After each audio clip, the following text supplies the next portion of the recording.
ये radio Pakistan podcast है। Assalamu alaikum. This is News and Current Affairs channel of Radio Pakistan. I am your host Javed Siddiq with the weekly program Diplomatic Session. Listeners and viewers, in this program we discuss bilateral relations, cooperation and other important developments of mutual interest with the diplomats of Pakistan's friendly countries and regional and international blocs. Today in our show, we have with us Vice President of the European Union, of the European Parliament, Her Excellency Heidi Hautala. This show is being broadcast simultaneously from News and Current Affairs channel and FM 101 networks of Radio Pakistan every Saturday at 6:15 p.m. Thank you very much, Excellency, for being present here in my show. You're welcome. What's the objective of the current visit of you and your delegation to Pakistan? This is basically a mission of the South Asia delegation of the European Parliament that works very intensely with countries like India, Pakistan, Nepal, Bangladesh, Sri Lanka. All South Asian countries. Yes, exactly. Yes. And I was invited to join this delegation because as a member of the International Trade Committee of the European Parliament, I'm in charge of what we call the review of the GSP regulation, which means what will the GSP look like as of 2024. Yes, GSP Plus is a very important agreement and Pakistan is also a part of it. So there will be a review of GSP Plus, as you know. And do you think that Pakistan will qualify for another tenure of GSP Plus, or it may not qualify? All the countries that are now in the GSP Plus, including Pakistan, will have to reapply, and this has to be done latest 2025. And the only criteria then is that the applicant countries must fulfill the requirement of the system, because as you know, it's a mutual arrangement. Yes. It benefits both sides.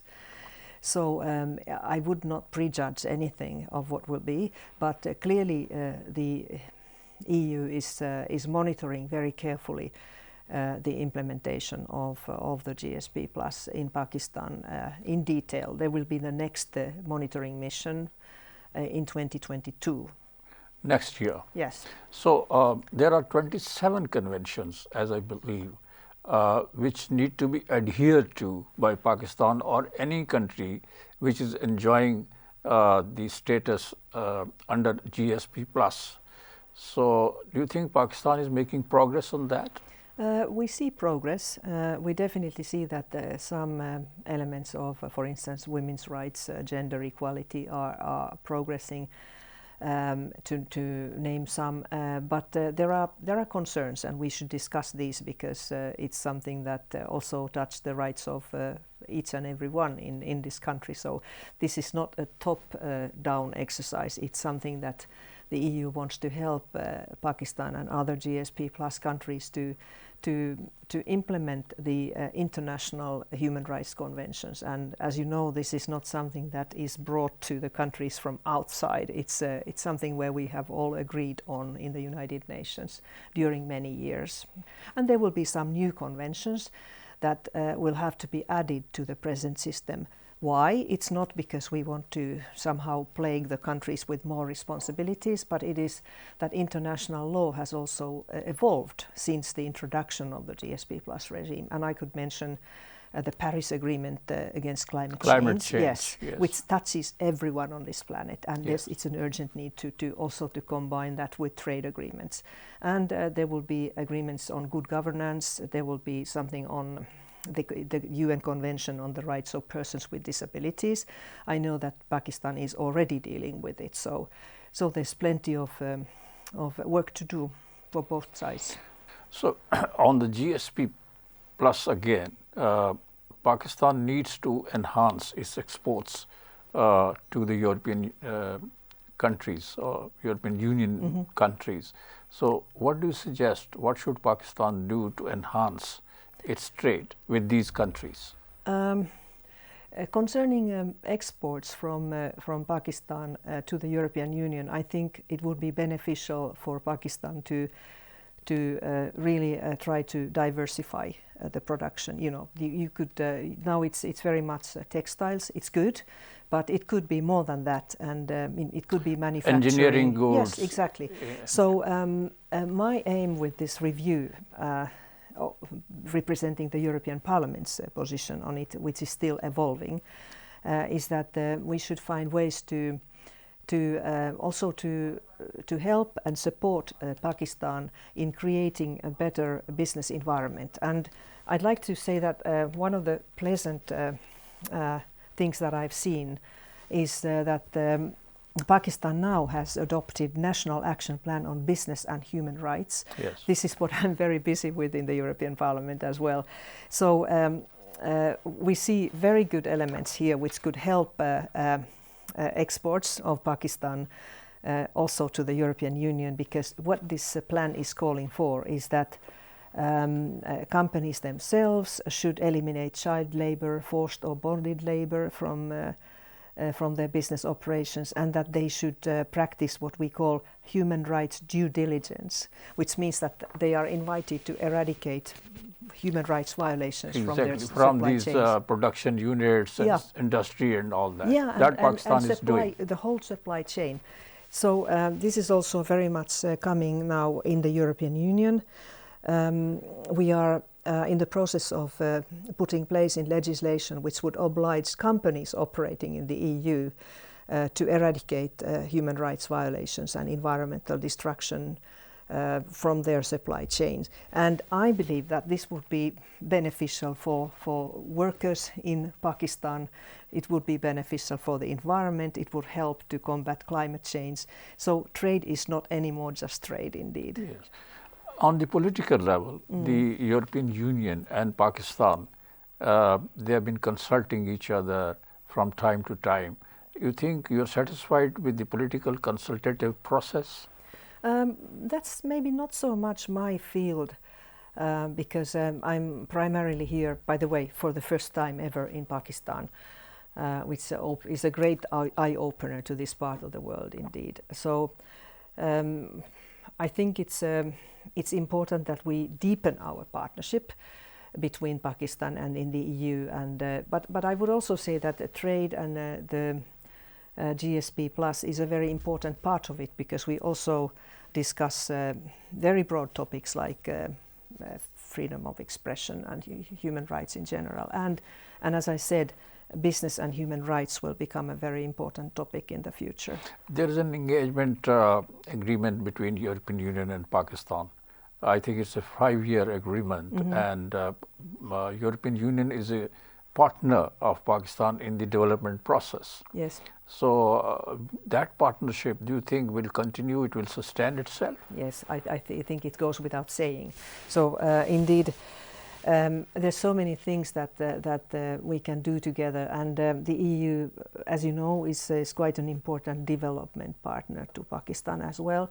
And my idea in the GSP review is that we have to practice what we could call the whole of government approach, that the EU should put all its tools together to get results, to help alleviate poverty in this country, to promote the rights of women, girls, minorities, and yes, indeed. So there's a lot more that we could do by pooling our instruments together: trade, development, human rights, environment, and I would like to see the same happen in Pakistan. And in this sense, it was interesting to visit this body that has been established. It's an interministerial body, yes, under the Ministry of Commerce, which is in charge of coordinating the GSP Plus implementation. It's an excellent idea to bring the different ministries together, because then we can really achieve results. Pakistan is a part of South Asia, and European Union wants South Asia to develop, to make progress. So What is your process of evaluation? Whether these South Asian countries are coming up, they are making progress economically and otherwise?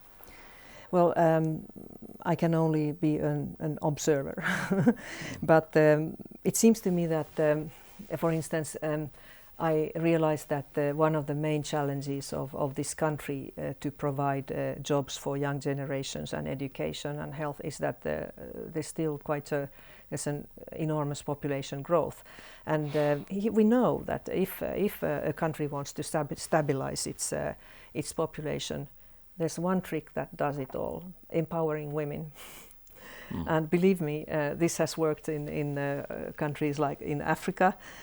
So I would say that for the strategy of the country, it would be very useful to find all possible ways to bring women to the society, to decision-making bodies, to workplaces. So the Pakistan has taken steps to empower women. For instance, the number of representatives of women in the parliaments, both national and provincial, that number has been increased. Yes. And I think opportunities for jobs are also being created by Pakistan and the government of Pakistan, as well as private entrepreneurs to enhance the job quota for women. And in educational institutions too, women are being provided opportunities to educate themselves and go for higher learning and education. So how do you look at it? I have always been in favor of gender quotas because that is the best possible way, in my view, to make women visible in society. Because in this let me call it a patriarchal world, which is basically it's been the world dominated by men for so long that women have become invisible and they have been sidelined in many processes. So the quotas is a very good idea to introduce, to the idea that women are equal and they have a capacity to be a part of all decision making. And then we also have that in EU countries. And then the day will come when it's natural it goes without quotas that people vote for women and that they select women for CEOs of companies, board directors. But I think we are in most countries we're not there yet, and I think Pakistan still has quite a long way to go. What I would like to see is that gender equality will be really put in the forefront of the strategy of the development of the country, because that's always also a way to do progress in the economy. Constitution of Pakistan allows men and women equal opportunities. It provides a level playing field for both men and women. And do you agree to that? A constitution is something that needs to be implemented by law, So there are beautiful constitutions in the world, but without what we call secondary legislation, law based on those high principles, it's without meaning. And I think Pakistan is in a situation that it still has to develop this law.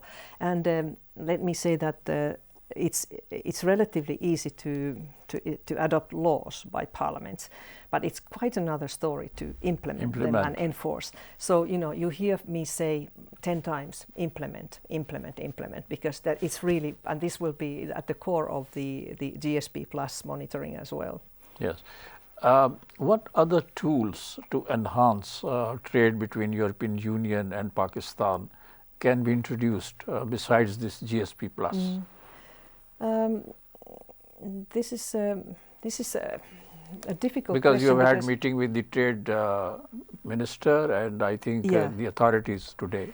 Yeah, but I want to emphasize that the scope of the GSP Plus is very broad. It's about development and progress in most aspects of society and economy in the country. So there's enough to do in that, and I'd like it to move to the direction where we take our obligations to transform our economies so that we are not hurting people's rights and that we are not damaging the environment further, because we are in a planetary emergency, in my view. I come from the Green Party, but this is becoming a mainstream view. Look at the negotiations in Glasgow. It's on the global climate change. Yes, yeah. So I would say that we have an urgent need to establish national plans on how to mitigate and how to adapt to climate change. And I know that in this region, countries are very vulnerable. I come from an Pakistan Arctic is very country. vulnerable, yes. But the Prime Minister of Pakistan has begun a special initiative. It has started a special initiative, 1 billion tree plantation project, which is, I think, successfully going ahead. I think it's a great initiative. However, I need to say that combating climate change is going to the very deep structures of our economy and society. So we need to build our economy from the outset. And as a European, as a Finnish person, I say that in Europe we consume enormous amounts of energy, enormous amounts of raw materials, coming often from countries like Pakistan or cocoa from Africa, palm oil from Indonesia, textiles from Pakistan.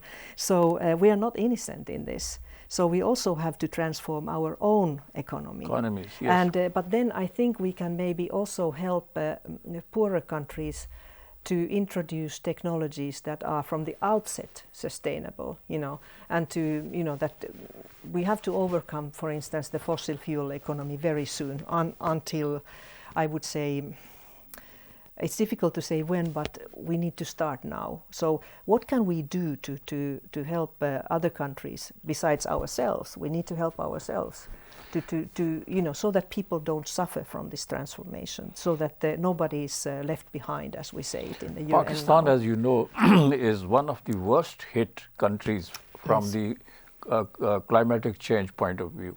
How the European Union or the countries of the European Union can help Pakistan to mitigate the negative impact of climatic change? First of all, I need to say that I come from the Arctic, and apart from, let's say, the broader Central Asia and South Asian region, I believe that the Arctic is also very hard hit. The temperatures are rising so fast, you wouldn't believe it. Winters are not there. We don't have snow anymore, or we have it just a little bit. It's difficult. We have indigenous peoples in the north that base their culture on reindeer herding, and reindeer. It's impossible to keep reindeer if you don't have a proper winter. So what I'm saying is that there are some regions that are more hard hit and more fast hit than others, and certainly your country belongs to them, but also my country, which still seems to be somehow safe. But mitigate is, of course, if we could somehow find ways to support developing alternative energy sources here and save energy. I know that when winters get harsh and summers get hot, we need more energy, and how can we combat that? But then it's a question of adaptation. And in the climate discussion now, I think the focus is very much also on adaptation, because the floods, the drought mean that people need to be protected from this.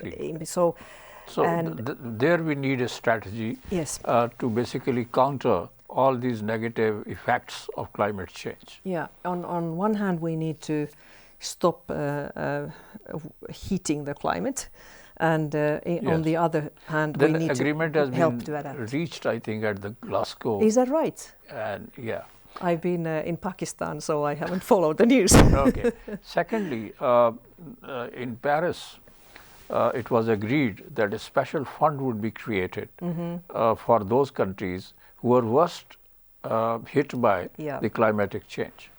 It's a shame to say that, but the affluent countries have not kept to their promises. And this, to my understanding, is also very much discussed in the Glasgow Climate Summit. And we need to multiply our support for those countries that are the worst hit. It goes without saying. And apart from that, I believe that all our development cooperation should also have an element of climate protection. You know, if it's about agriculture, how to find farming methods that are less dependent on irrigation and water, and if it is about technology, how we can introduce technologies that are smart and energy saving, etc. You have a background in agriculture as well. True. You have been a student Yeah. and you have done graduation, I think, Yes. in agriculture. Yeah. So how can Pakistan and EU increase and enhance their cooperation in the field of agriculture?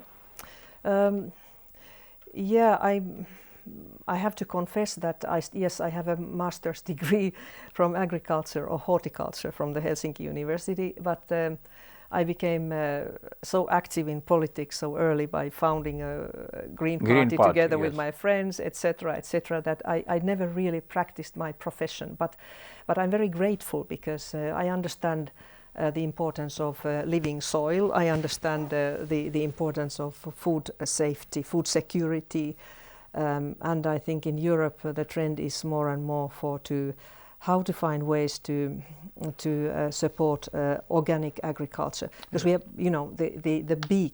I'm sure you're aware of the bee question. Yes. That very important pollinating insects are disappearing very fast. So we need to change our agricultural practices. And if you add the drought in your region, I think we have all the ways to look for methods that are more sort of, let's say, imitating natural processes. We have to protect the shorelines, you know, the mangrove needs to come back to protect against tsunamis, and so it has to be a very comprehensive approach. And the EU is quite serious about this, although I must say that the Achilles heel is agriculture.